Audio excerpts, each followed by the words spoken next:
Hello everyone, मैं कौशलेंद्र कुमार। स्वागत है आपका इस चैनल में जिसका नाम है मैथ्स बाय कौशलेंद्र सर। इस चैनल में आप पढ़ते हैं 11th 12th और जेई लेवल का मैथ्स बिल्कुल सरल अंदाज में। आज हम लोग पढ़ेंगे 11th का मैथ, चैप्टर है कम्प्लेक्स नंबर और इसका लेक्चर ये 4 होगा।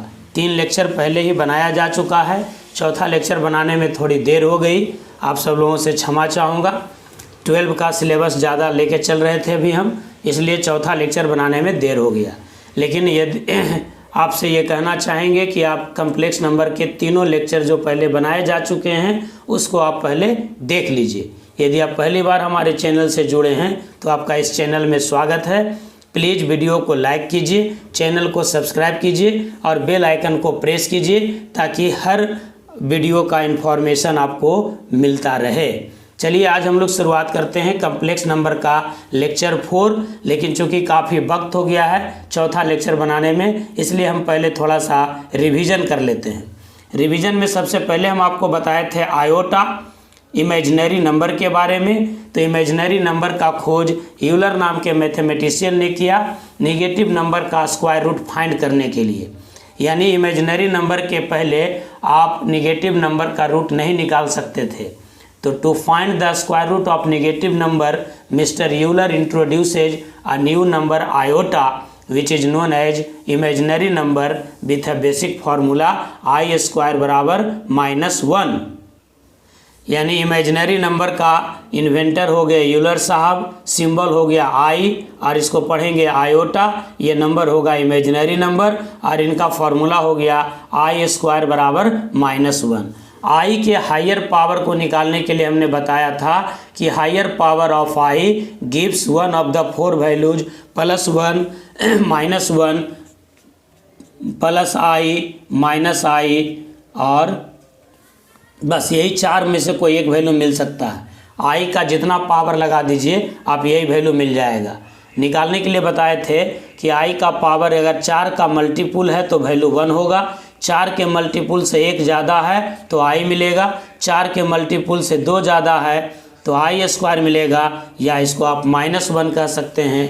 और 4 के मल्टीपुल से 3 ज़्यादा है तो -i मिलेगा। फिर हमने ये भी बताया था कि आई के 4 लगातार पावर का सम 0 होता है। फिर हमने ये भी बताया था कि √a गुना √b बराबर √ab तब होता है जब इनमें से कम एक पॉजिटिव हो, आइदर और, या तो a पॉजिटिव हो जाए या फिर b पॉजिटिव हो जाए। लेकिन अगर √-a गुना √-b निकालना हो तो इसका फॉर्मूला बताए थे हम -√ab। उसके बाद कम्प्लेक्स नंबर का भी इंट्रोडक्शन हमने दे दिया था। कम्प्लेक्स नंबर के बारे में बताए थे एक ऐसा नंबर जो x + i/i के रूप में हो। इनका सिंबल होता है z और स्टैंडर्ड फॉर्म होता है z बराबर x + i/i, जिसमें x को कहते हैं रियल पार्ट और y को कहते हैं इमेजिनरी पार्ट। रियल पार्ट को लिखते हैं REZ से, इमेजिनरी पार्ट को लिखते हैं IMZ से। फिर ये भी बताया था कि जितना भी रियल नंबर है ये सब के सब एक कम्प्लेक्स नंबर है। और 0 के बारे में बताए थे कि 0 is both purely real and purely imaginary. चलिए आज का क्लास शुरुआत करते हैं कम्प्लेक्स नंबर के अलजेब्रा से। तो हेडिंग बनाइएगा अलजेब्रा ऑफ कम्प्लेक्स नंबर। चलिए आज का लेक्चर शुरुआत करते हैं। हेडिंग बना लिए होंगे अलजेब्रा ऑफ कम्प्लेक्स नंबर। इसमें सबसे पहला पॉइंट पढ़ते हैं, पहले थ्योरी देख लेते हैं तब प्रॉब्लम देखेंगे। कम्प्लेक्स नंबर का अलजेब्रा में देखते हैं क्या कि the sum difference product and quotient of two complex number is also a complex number. इसका मतलब ये हुआ कि 2 कम्प्लेक्स नंबर का जोड़, घटाव, गुना और भाग ये सब के सब एक कम्प्लेक्स नंबर होगा। 2 कम्प्लेक्स नंबर मान लेते हैं कि अगर Z1 और Z2 कोई 2 कम्प्लेक्स नंबर है तो ऐसी स्थिति में Z1 + Z2 भी एक कम्प्लेक्स नंबर होगा। Z1 + Z2 is a complex number. इसी प्रकार से इनका डिफरेंस यानी Z1 minus Z2 is also a complex number. Z1 minus Z2 भी कम्प्लेक्स नंबर होगा। Z1 into Z2 is also a complex number. Z1 बटा Z2 is also a complex number, लेकिन शर्त है कि डिनोमिनेटर 0 नहीं होनी चाहिए। Z2 is not equals to 0। तो पहले पॉइंट में आपने देखा कि दो कम्प्लेक्स नंबर का सम, डिफरेंस, प्रोडक्ट और कोशिएंट ये सब के सब एक कम्प्लेक्स नंबर होता है। मान लीजिए Z1 और Z2 दो कम्प्लेक्स नंबर है, तो Z1 और Z2 को जब जोड़ेंगे तो ये भी एक कम्प्लेक्स नंबर होगा। Z1 माइनस Z2 भी कम्प्लेक्स नंबर होगा। Z1 इंटू Z2 या Z1 बटा Z2 ये सब के सब कम्प्लेक्स नंबर होंगे। और जब कम्प्लेक्स नंबर होंगे तो उनका अपना एक स्टैंडर्ड फॉर्म होगा, उनका अपना रियल पार्ट होगा, उनका अपना इमेजिनरी पार्ट होगा। जैसे एक एग्जाम्पल से हम लोग देखते हैं। जैसे मान लीजिए कि Z1 एक कम्प्लेक्स नंबर है x1 प्लस आई बाई 1 और Z2 भी एक कम्प्लेक्स नंबर है x2 प्लस आई बाई 2। अगर हम इनको ऐड करते हैं तो मिलेगा Z1 प्लस Z2 बराबर रियल पार्ट को रियल पार्ट से जोड़ेंगे। कम्प्लेक्स नंबर का अलजेब्रा सेम रियल नंबर के जैसा होता है। यहाँ पर हम आई कॉमन ले लेते हैं तो मिल जाएगा बाई 1 प्लस बाई 2। अगर हम इसको कैपिटल X मान लें और इसको कैपिटल Y मान लें तो Z1 प्लस Z2 आप देख रहे हैं कि एक स्टैंडर्ड फॉर्म में बन गया जो कम्प्लेक्स नंबर है, जहां इसका रियल पार्ट है X, यानी real part of Z1 plus Z2 बराबर है X, जिसको आप लिख सकते हैं x1 प्लस x2। इसी प्रकार से imaginary part of Z1 plus Z2 है y, जिसको आप लिख सकते हैं y1 प्लस y2। यानी दो कम्प्लेक्स नंबर को आपने ऐड किया तो रिजल्ट भी आपको कम्प्लेक्स नंबर ही प्राप्त हुआ और उनका अपना एक अलग रियल पार्ट हुआ और एक इमेजिनरी पार्ट हुआ। इसी प्रकार से जब आप डिफरेंस करेंगे तो Z1 माइनस Z2 बराबर हो जाएगा आपको x1 माइनस x2 प्लस आई कॉमन ले लेंगे तो y1 माइनस y2, यानी Z1 माइनस Z2 बराबर x प्लस आई बाई लिखेंगे। और तब ऐसी स्थिति में real part of Z1 minus Z2 बराबर होगा x1 माइनस x2 और imaginary part of Z1 minus Z2 होगा y1 माइनस y2। जैसे मान लीजिए कि एक Z1 कम्प्लेक्स नंबर है 1 प्लस आई और Z2 कम्प्लेक्स नंबर है 1 माइनस आई, और आपसे सवाल पूछा जाए कि real part of Z1 plus Z2 बराबर क्या होगा, तो Z1 हो गया आपका 1 प्लस आई और Z2 हो गया 1 माइनस आई, तो Z1 प्लस Z2 बराबर हो जाएगा 2, और 2 को लिख सकते हैं 2 प्लस आई 0, यानी real part of Z1 plus Z2 बराबर हो गया 2। कोई दिक्कत? जैसे मान लीजिए दूसरा एग्जाम्पल, Z1 बराबर है 1/1 प्लस आई और Z2 बराबर है 1/1 माइनस आई, और आपको कहता है कि real part of Z1 plus Z2 बराबर क्या होगा। तो Z1 प्लस Z2 पहले हम निकाल लेते हैं, तो 1/1 plus i plus 1/1 minus i, यहाँ आप LCM ले लीजिएगा। 1 plus i into 1 minus i, यहाँ हो जाएगा 1 minus i plus 1 plus i, तो बच जाएगा 2/, नीचे में होगा a plus b into a minus b, यानी a square minus b square. 1 minus i square का वैल्यू होता है 2, यानी हो जाएगा 1। 1 को लिख सकते हैं 1 प्लस आई 0, तो इनका रियल पार्ट यानी Z1 प्लस Z2 का रियल पार्ट हो गया 1। ये बात ध्यान रखिएगा 1 माइनस आई स्क्वायर का। देखिए आई स्क्वायर बराबर होता है -1, दोनों तरफ 1 आप ऐड कर दीजिएगा तो 0 हो जाएगा। दोनों तरफ में आई स्क्वायर घटा दीजिएगा तो 1 माइनस -1 यानी 2। तो ये दो फार्मूला आपको जुबान पे रखना चाहिए कि 1 प्लस आई स्क्वायर बराबर होता है 0 और 1 माइनस आई स्क्वायर बराबर होता है 2। तो आपने देखा अभी अलजेब्रा ऑफ कम्प्लेक्स नंबर का पहला पॉइंट, इसमें हमने आपको बताया कि दो कम्प्लेक्स नंबर का सम, डिफरेंस, प्रोडक्ट एंड कोशिएंट ये सब के सब एक कम्प्लेक्स नंबर होते हैं। अलजेब्रा ऑफ कम्प्लेक्स नंबर का दूसरा पॉइंट देखिएगा, z बराबर x प्लस आई बाई कोई कम्प्लेक्स नंबर है तो ये दो भाग में बट जाता है, एक होता है प्योरली रियल और एक होता है प्योरली इमेजिनरी। यानी कोई कम्प्लेक्स नंबर कभी प्योरली रियल हो सकता है तो कभी प्योरली इमेजिनरी हो सकता है। प्योरली रियल तब होगा जब ये बाई का मान 0 हो जाए तो ये पूरा सिर्फ x बच जाएगा यानी रियल हो जाएगा। तो प्योरली रियल तब होगा जब इमेजिनरी पार्ट 0 हो जाए यानी बाई 0 हो जाए, और प्योरली इमेजिनरी तब होगा जब रियल पार्ट 0 हो जाए यानी x बराबर 0 हो जाए। जैसे z बराबर हम लिखते हैं 3 यानी 3 प्लस 0 आई, तो यहाँ बाई 0 है यानी इमेजिनरी पार्ट 0 है तो ये प्योरली रियल हो गया, प्योरली रियल हो गया। कोई कम्प्लेक्स नंबर प्योरली रियल तब होगा जब इमेजिनरी पार्ट 0 हो जाए, उल्टा। और अगर हम लेते हैं z बराबर 3i तो आप इसको लिख सकते हैं 0 प्लस 3i, तो x का वैल्यू 0 हो गया, y का वैल्यू 3 हो गया। यानी आप देख रहे हैं कि रियल पार्ट 0 हो गया, इसलिए इसको कह देंगे प्योरली इमेजिनरी, प्योरली इमेजिनरी। तो यहाँ पर आपने थ्योरी सीखा कि कोई कम्प्लेक्स नंबर प्योरली रियल भी हो सकता है और प्योरली इमेजिनरी हो सकता है। इसको लैंग्वेज में लिख दीजिएगा, any complex number z is equals to x plus i y is said to be purely real if its imaginary part is 0।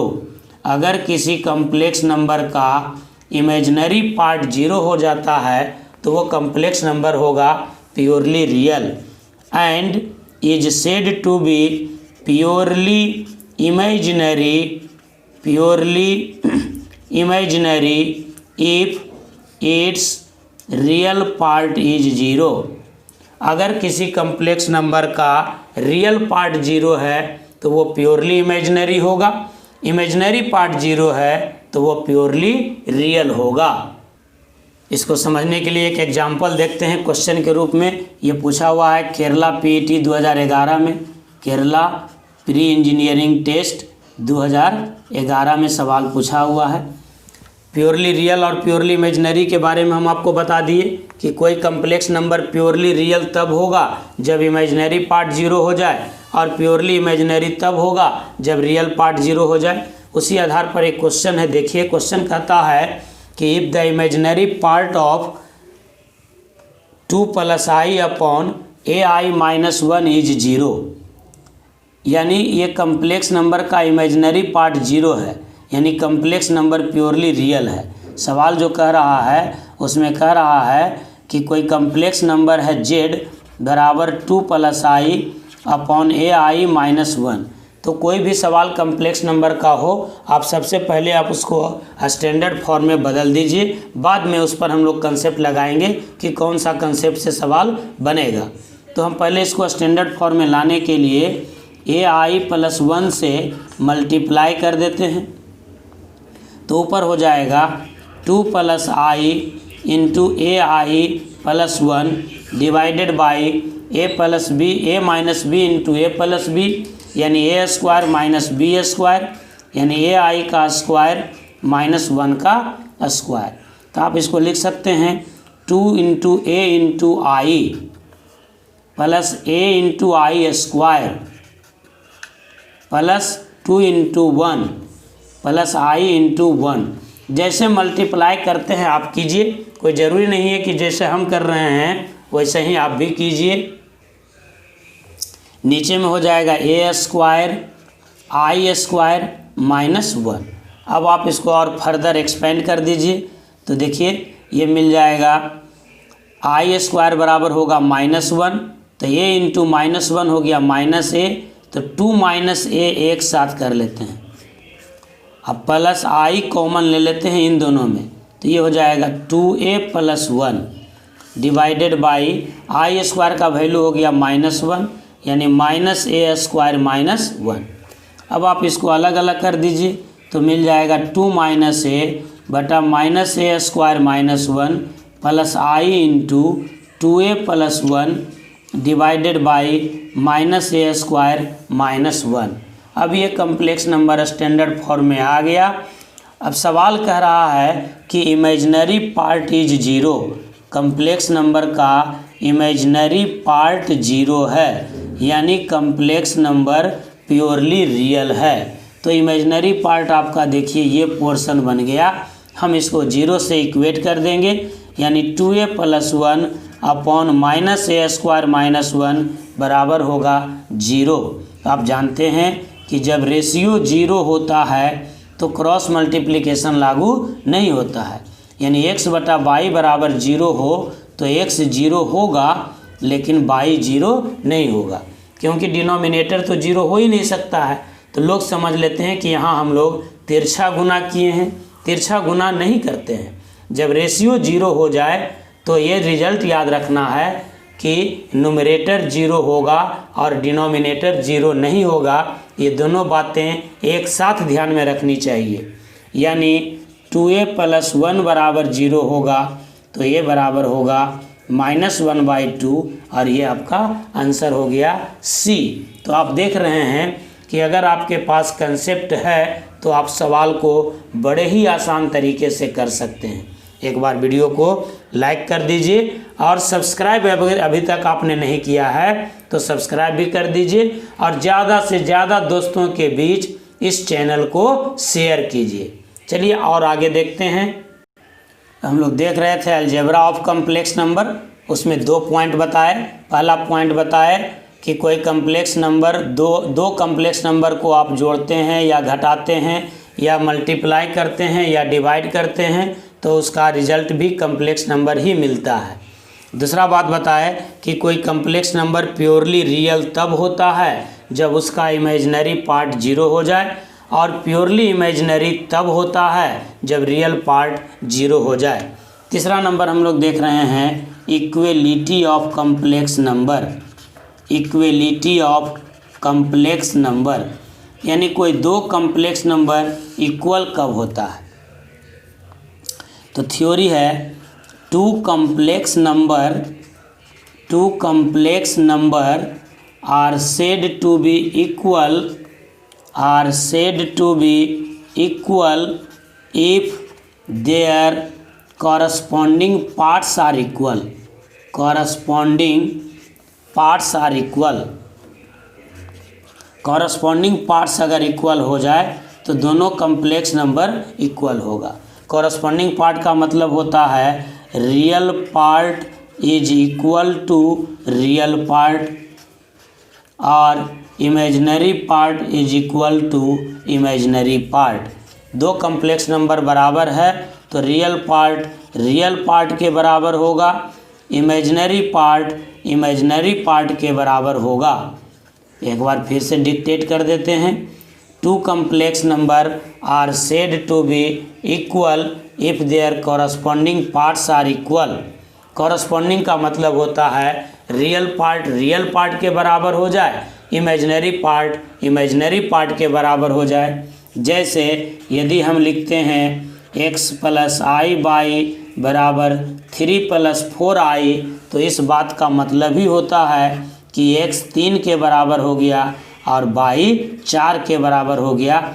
आप जानते हैं कि इमेजिनरी पार्ट में i शामिल नहीं होता है। जैसे मान लीजिए हम लिखते हैं x + i/a + ib तो आपको समझ जाना चाहिए कि x a के बराबर है और y b के बराबर है। यदि हम लिखते हैं x + i/y = 1 तो आप समझ सकते हैं कि x बराबर 1 है और y बराबर 0 है, क्योंकि 1 को लिख सकते हैं 1 + i × 0। एक बार पुनः इस कंसेप्ट को समझ लीजिए। हम अभी बता रहे हैं इक्वलिटी ऑफ कम्प्लेक्स नंबर। तो 2 कम्प्लेक्स नंबर एक दूसरे के बराबर तब और केवल तब होगा जब उनके कॉरस्पॉन्डिंग पार्ट्स आपस में बराबर हो जाएं, यानी रियल पार्ट के बराबर हो जाए और इमेजिनरी पार्ट के बराबर हो जाए। कॉरस्पॉन्डिंग पार्ट का मतलब यही होता है। समझ में आ गई बात। और यहाँ नोट करके लिख देना है कि इनइक्वलिटी नहीं होता है, inequality does not hold good with complex number. Complex number में कोई बड़ा छोटा नहीं होता है। यानी कोई आपसे पूछे कि 2 + i और 3 + 4i में कौन बड़ा है, तो आप ये मत कह दीजिएगा कि 3 + 4i बड़ा है। नहीं, इमेजिनरी नंबर का कम्बिनेशन है कम्प्लेक्स नंबर, यानी कम्प्लेक्स नंबर में इमेजिनरी नंबर शामिल है। इसीलिए इमेजिनरी नंबर में या कम्प्लेक्स नंबर में कोई बड़ा और कोई छोटा नहीं होता है। कोई आपसे पूछे कि एक लाइन है और एक रे है, इन दोनों में कौन बड़ा है, तो आप हिम्मत कह दीजिएगा कि लाइन बड़ा है, क्योंकि लाइन दोनों तरफ से अनंत है और रे एक तरफ से इनफाइनाइट है। नहीं, ये दोनों ही इनफाइनाइट है, ये दोनों ही इमेजिनरी है, इसलिए इन दोनों में कोई तुलना नहीं होगा। आगे जा कर के कैलकुलस में पढ़िएगा कि ये भी इनफाइनाइट है, ये भी इनफाइनाइट है, तो इनफाइनाइट माइनस इनफाइनाइट इनडिटर्मिनेट होता है, इसको डिटरमाइन नहीं किया जा सकता है। इसलिए आपका जवाब होना चाहिए कि लाइन और रे में कौन बड़ा है, इसका कोई जवाब नहीं है, क्योंकि दोनों अनंत जाता है, इसमें तुलना संभव नहीं है। कम्प्लेक्स नंबर की भाषा में ये इमेजिनरी है, इसलिए इसका कोई तुलना नहीं होगा। कैलकुलस की भाषा में इन्फिनिटी माइनस इन्फिनिटी इनडिटर्मिनेट हो जाता है। इन सभी पर प्रॉब्लम्स अगले वीडियो में बताया जाएगा। आज हम देखते हैं कुछ कंसेप्ट को ही आगे बढ़ाते हैं। तो अलजेब्रा ऑफ कम्प्लेक्स नंबर में और आगे बढ़ाते हैं। अब लिखते हैं properties of addition of complex number. Properties of addition of complex number. Complex number को आप ऐड करते हैं तो रिजल्ट भी कम्प्लेक्स नंबर ही मिलता है। अब उसमें हम लोग देखते हैं कुछ प्रॉपर्टीज। तो पहला प्रॉपर्टीज होता है क्लोजर प्रॉपर्टी। क्लोजर प्रॉपर्टी हम लोग पढ़ रहे हैं अलजेब्रा ऑफ कम्प्लेक्स नंबर का कंसेप्ट में properties of addition of complex number. तो क्लोजर प्रॉपर्टी का मतलब होता है कि कोई कम्प्लेक्स नंबर Z1 + Z2 जो है वो कम्प्लेक्स नंबर ही होगा। ये आप हम पहले बता चुके हैं आपको कि Z1 और Z2 कोई 2 कम्प्लेक्स नंबर है, तो ऐसी स्थिति में Z1 + Z2 एक कम्प्लेक्स नंबर होगा। आप इसको ऐसा भी कह सकते हैं कि Z1 और Z2 को अगर हम जोड़ते हैं तो जोड़ने के लिए क्लोजर प्रॉपर्टी लगाते हैं, यानी रियल पार्ट को रियल पार्ट से जोड़ते हैं और इमेजिनरी पार्ट को इमेजिनरी पार्ट से जोड़ते हैं। तो क्लोजर लॉ का मतलब लिखिएगा कि closure law for addition, closure law for addition, closure law for addition holds in the set of complex number, holds in the set of complex number, यानी कम्प्लेक्स नंबर के सेट में closure property addition में लागू होता है। मतलब इसका ये हुआ कि if Z1 and Z2 be any 2 complex numbers,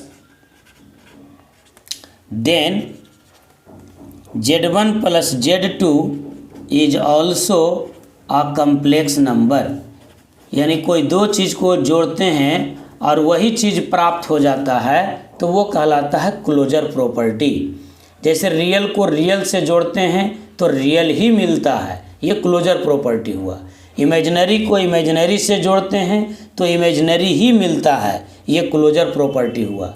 उसी प्रकार से 2 कम्प्लेक्स नंबर को जब हम जोड़ते हैं तब ऐसी स्थिति में वो कम्प्लेक्स नंबर ही प्राप्त होता है, इसलिए इसको कहते हैं कि ये क्लोजर प्रॉपर्टी को फॉलो करता है। दूसरा है कॉम्यूटेटिव लॉ, जिसको बोलते हैं क्रम विनिमय नियम। तो कम्प्लेक्स नंबर का जोड़ कॉम्यूटेटिव लॉ को फॉलो करता है, यानी Z1 + Z2 बराबर आप लिख सकते हैं Z2 + Z1। सवाल बनाने के क्रम में यदि Z1 + Z2 को एक्सप्रेस करना रहे तो आप लिख सकते हैं उसको Z2 प्लस Z1। इसको आप साबित भी कर सकते हैं। मान लेते हैं कि Z1 बराबर है x1 प्लस आई बाई 1 और Z2 बराबर है x2 प्लस आई बाई 2। तो जब Z1 और Z2 को जोड़ देंगे तो आपको मिल जाएगा x1 plus x2 plus i by 1 plus by 2। यह हम इसको लिख सकते हैं x2 plus x1 plus i into by 2 plus by 1। हम इसको ऐसा भी लिख सकते हैं x2 प्लस आई बाई 2 जोड़ x1 प्लस आई बाई 1। अब x2 प्लस आई बाई 2 को क्या लिख देंगे Z2 और x1 प्लस आई बाई 1 को क्या लिख देंगे Z1। इस सब से कोई उतना मीनिंग नहीं है, लेकिन आप पूरी बात को समझिए। एक ऐसा चैनल जहां पर A to Z बात को बताया जाता है। तो Z1 प्लस Z2 बराबर हो गया Z2 प्लस Z1। क्लियर हो गया बात। इतना ही नहीं, ये एसोसिएटिव प्रॉपर्टी को भी फॉलो करता है, साचर्ज नियम को भी फॉलो करता है। दो कम्प्लेक्स नंबर का जो एडिशन है वो एसोसिएटिव लॉ को भी फॉलो करता है। यानी Z1, Z2 और Z3 तीन कम्प्लेक्स नंबर हो तो हम लिख सकते हैं Z1 plus Z2 plus Z3 बराबर Z1 plus Z2 plus Z3। यानी किसी दो को एक साथ रख करके आप जोड़ेंगे तो कोई फर्क नहीं पड़ेगा। Z1 में Z2 और Z3 के सम को जोड़िए या Z1 और Z2 के सम में Z3 को जोड़िए, कोई फर्क नहीं पड़ेगा। यानी तीन प्रॉपर्टी आपने देखा। अभी अगले प्रॉपर्टीज की ओर चलते हैं। तीन प्रॉपर्टी आपने देखा। क्लोजर प्रॉपर्टी फॉलो करता है कम्प्लेक्स नंबर का एडिशन, कम्यूटेटिव लॉ को फॉलो करता है और एसोसिएटिव लॉ को फॉलो करता है। एक और रूल है additive identity. Additive identity, additive identity का मतलब होता है कि किसी भी चीज़ में आप एक ऐसे चीज़ को जोड़िए कि फिर से आपको वही रिजल्ट मिल जाए। जैसे 10 में 0 जोड़ते हैं तो 10 मिलता है, 20 में 0 जोड़ते हैं तो 20 मिलता है, 30 में 0 जोड़ते हैं तो 30 मिलता है। तो ये 0 कहलाता है एडिटिव आइडेंटिटी। तो ये रियल नंबर में लागू होता है। इसी प्रकार से ये कम्प्लेक्स नंबर में भी लागू होता है। तो इसको क्या लिखेंगे? For each and every complex number, for each and every complex number there exists a complex number 0 plus I0 such that Z plus 0 plus I0 बराबर Z होगा। यहाँ 0 प्लस I0 को कहते हैं एडिटिव आइडेंटिटी। यानी कोई भी कम्प्लेक्स नंबर में आप 0 प्लस I0 को जोड़ते हैं तो फिर से वही कम्प्लेक्स नंबर मिल जाता है। पाँचवा में है एडिटिव इनवर्स। एडिटिव इनवर्स इसका मतलब होता है कि किसी नंबर में आप एक ऐसे नंबर को जोड़िए कि रिजल्ट 0 कर दे।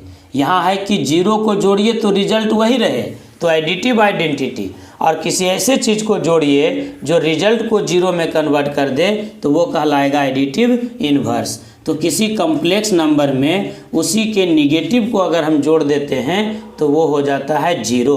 यानी किसी भी कम्प्लेक्स नंबर के लिए निगेटिव कम्प्लेक्स नंबर उसका एडिटिव इनवर्स का काम करता है। यानी for each and every complex number Z, for each and every complex number Z, for each and every complex number Z there exists a complex number, there exists a complex number minus Z such that Z plus minus Z बराबर 0। तो यहाँ minus Z को कहते हैं additive inverse. Additive inverse, additive inverse का मतलब हो गया -Z। समझ में आ गया बात? यदि वीडियो अच्छा लग रहा है तो वीडियो को लाइक ज़रूर कर दीजिए। चैनल को सब्सक्राइब भी कीजिए और ज़्यादा से ज़्यादा दोस्तों के बीच इसे शेयर भी कीजिए। अब हम लोग देखते हैं properties of multiplication of complex number. तो यहाँ भी वही सब प्रॉपर्टी होगा। पहला होगा क्लोजर प्रॉपर्टी। क्लोजर प्रॉपर्टी मतलब क्या होगा कि Z1 और Z2 अगर दो कम्प्लेक्स नंबर है तो Z1 into Z2 is also a complex number. दूसरा यहाँ भी कॉम्यूटेटिव लॉ को फॉलो करेगा। कॉम्यूटेटिव लॉ यानी दो कम्प्लेक्स नंबर अगर Z1 और Z2 है तो Z1 गुना Z2 बराबर आप लिख सकते हैं Z2 इंटू Z1। तीसरा बात हो जाएगा एसोसिएटिव लॉ। एसोसिएटिव लॉ को भी multiplication of complex number follow करता है, यानी Z1 और Z2 और Z3 अगर तीन कम्प्लेक्स नंबर है तो आप लिख सकते हैं Z1 into Z2 into Z3 बराबर Z1 into Z2 into Z3। यानी जो एसोसिएटिव प्रॉपर्टी रियल नंबर के साथ लागू होता है वही आपको कम्प्लेक्स नंबर के साथ भी लागू होता है। चौथा नंबर है मल्टीप्लिकेटिव आइडेंटिटी। मल्टीप्लिकेटिव आइडेंटिटी तो किसी भी कम्प्लेक्स नंबर में कोई ऐसा नंबर से मल्टीप्लाई कीजिए कि फिर से वही मिल जाए, तब वह नंबर कहलाएगा मल्टीप्लिकेटिव आइडेंटिटी। आप इसमें 1 से मल्टीप्लाई करते हैं तो वही मिल जाएगा, जोड़ने पर वही मिल जाए तो एडिटिव आइडेंटिटी, और गुना करने पर वही मिल जाए तो मल्टीप्लिकेटिव आइडेंटिटी। तो ये जो कम्प्लेक्स नंबर आप देख रहे हैं 1 + i 0, इसको कहते हैं मल्टीप्लिकेटिव आइडेंटिटी। पांचवा नंबर है मल्टीप्लिकेटिव इन्वर्स। मल्टीप्लिकेटिव इन्वर्स यानी एक ऐसा नंबर जिसको मल्टीप्लाई करने पर रिजल्ट 0 में कन्वर्ट कर दे। तो for each and every complex number अगर हम उसको रेसिप्रोकल से मल्टीप्लाई कर देते हैं तो वो कम्प्लेक्स नंबर हो जाता है 1 के बराबर। तो 1/z को कहते हैं मल्टीप्लिकेटिव इन्वर्स। तो इतना प्रॉपर्टी जो आप पढ़े इसमें 4 इम्पॉर्टेंट प्रॉपर्टीज है, बाकी सब ऐसे ही है सिर्फ जानने के लिए। 4 आपको जानना चाहिए कि 0 + i 0 को कहते हैं एडिटिव आइडेंटिटी। यहाँ से सवाल पूछता है। फिर -z को कहते हैं एडिटिव इन्वर्स। Additive inverse. और 1 + i 0 को कहते हैं मल्टीप्लिकेटिव आइडेंटिटी।